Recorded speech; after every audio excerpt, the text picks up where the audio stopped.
Assalamualaikum, perkenalkan nama saya Sofia Rataini dengan NIM 430402300098 dari kelas 2C Prodi Psikologi Islam Fakultas Dakwah Universitas Islam Negeri Salatiga.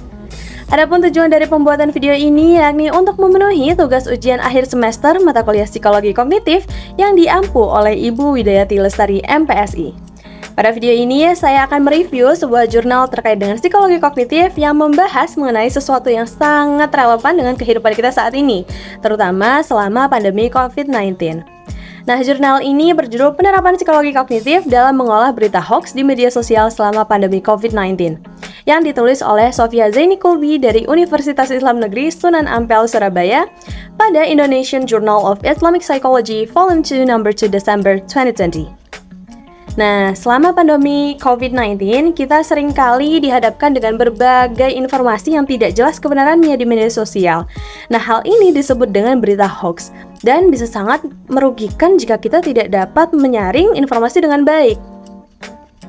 Nah, jurnal ini membahas bagaimana psikologi kognitif dapat membantu kita dalam memilah dan juga mengolah informasi yang benar di media sosial. Ada 3 tahapan pemikiran kognitif yang perlu kita terapkan. Yang pertama, yakni kerangka konseptual berpikir, dengan melihat berita dengan skeptis dan tidak langsung percaya. Kemudian yang kedua, yakni dengan berpikir logis dan juga kritis, dengan menganalisis berita serta secara mendalam untuk memisahkan mana yang fakta dari yang fiksi. Kemudian yang ketiga, yakni pengambilan keputusan, dengan memutuskan apakah berita tersebut layak untuk dipercaya dan juga dibagikan. Nah, metode penelitian yang digunakan pada penelitian ini menggunakan metode kualitatif dengan pendekatan studi kasus di Kampung Santren Surabaya.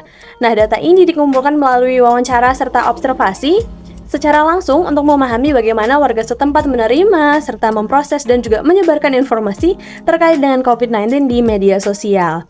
Nah, penelitian ini juga memanfaatkan analisis konten untuk mengidentifikasi jenis-jenis berita hoax yang beredar di grup WhatsApp komunitas tersebut.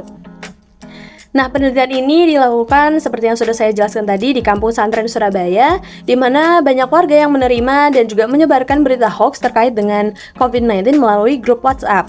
Nah, contoh berita hoax yang beredar termasuk dengan klaim bahwa virus dapat menular melalui tatapan mata ataupun penggunaan handphone yang tentunya tidak benar.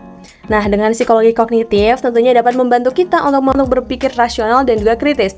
Nah, kemampuan ini sangat penting dalam mengidentifikasi berita hoax. Dengan kecakapan kognitif yang baik, kita bisa lebih bijak dalam menggunakan media sosial dan juga tidak mudah untuk terpengaruh oleh informasi yang menyesatkan.